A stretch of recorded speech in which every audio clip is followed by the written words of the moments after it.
When Newland Archer says he does not wish to have the kind of innocence that seals the mind against imagination and the heart against experience, he lacks introspection. Archer considers himself to possess greater discernment than most because he read more, thought more, and has even seen a good deal more of the world.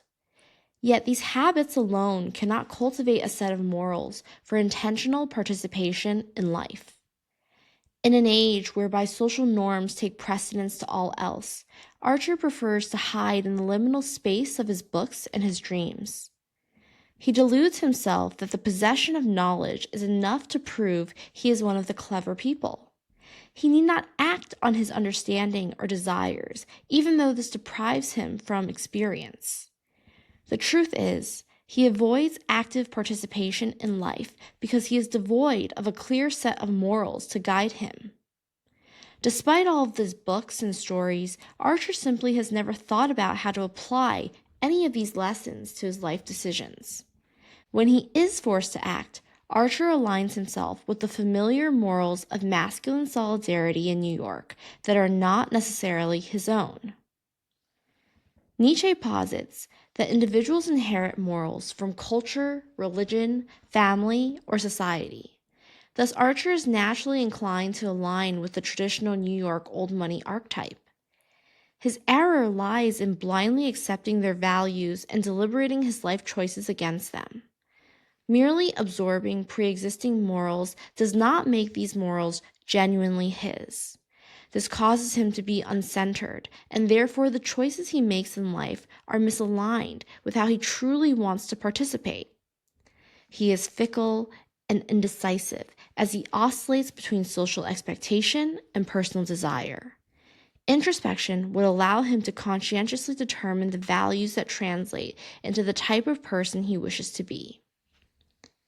A lack of values is manifest, as he is unsure of how to go about his duty in marriage. On the one hand, he claims he will upend inherited ideas. He states that women should be as free as men, yet when it comes to the act of divorce, Archer elects to restrict the freedom of the Countess for countenance. These contradictions foreshadow how Archer will be equally confused as to how to live authentically when it comes to personal matters.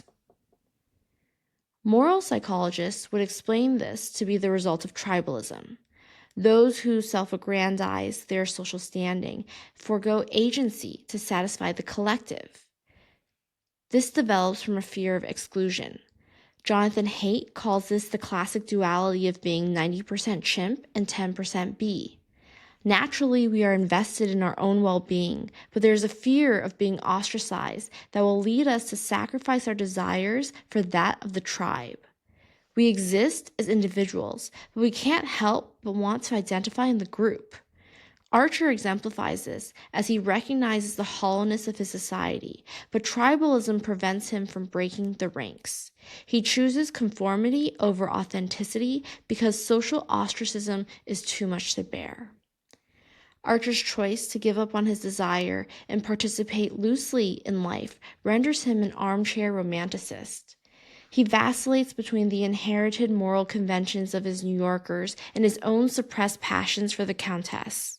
He judges himself from the moral high ground of his clansmen, but they don't stand from the same pulpit. Even if he is more thoughtful than his peers, his strategy of living preventatively makes him miss the flower of life. If he were resolute in his choice for guiding principles, he would have disregarded the noise from naysayers and pursued what made his heart beat in awe.